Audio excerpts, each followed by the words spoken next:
Ya, saudara, beralih ke informasi lain, peredaran gelap 107 kg sabu yang diungkap Polda Riau dan jajaran dikendalikan narapidana dari dalam lembaga pemasyarakatan. 3 dari 17 tersangka yang diamankan adalah narapidana yang sedang menjalani hukuman di lapas.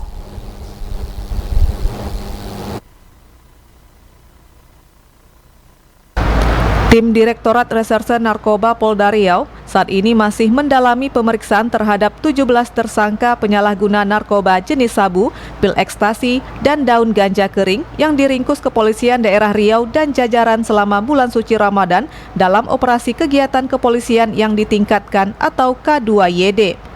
Dari pengungkapan 8 perkara dengan 17 tersangka, polisi berhasil menyita barang bukti narkoba seberat 107 kg sabu, 2.736 butir pil ekstasi, 214,45 gram daun ganja kering, dan uang tunai 200 juta rupiah yang diduga hasil penjualan narkoba.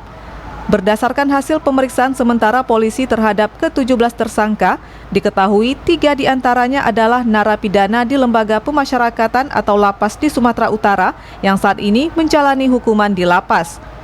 Masing-masing tersangka berinisial MTM, GW, dan IRK. Direktur Ditres Narkoba Polda Riau, Kombes Pol Manang Subeti mengatakan, ketiga napi berperan sebagai operator atau pengendali yang menghubungkan pemilik barang di luar negeri dengan pemesan yang ada di Indonesia menggunakan alat komunikasi berupa handphone. Dengan alat komunikasi yang digunakan ketiga napi, Manang menyebut tidak menutup kemungkinan masih terjadi upaya penyelundupan alat komunikasi ke dalam lapas.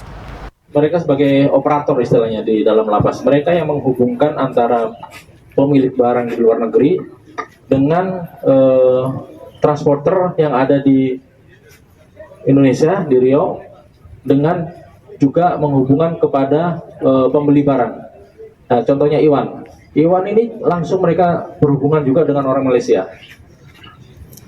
Ada juga yang melalui operator. Ada yang juga langsung menggunakan melalui transportirnya. Jadi tugas pengendali itu seperti itu yang di dalam lapas. Nah, mereka tentunya menggunakan alat komunikasi. Ya, kita tidak menutup kemungkinan mungkin masih ada ya upaya-upaya penyelundupan alat komunikasi ke dalam lapas, dan itu yang akan kita tingkatkan kerjasama kami dengan Kemenkumham supaya kita bisa membatasi ataupun bisa mengungkap nanti jaringan yang lebih besar. Jadi perannya pengendali itu adalah menghubungkan pemilik barang di luar negeri dengan para pemesan yang ada di Indonesia. Manang juga mengaku masih mengembangkan dan memburu pelaku lain yang diduga terlibat dalam jaringan peredaran narkoba yang dilakukan ke-17 tersangka. Ahad Laila Isnin melaporkan.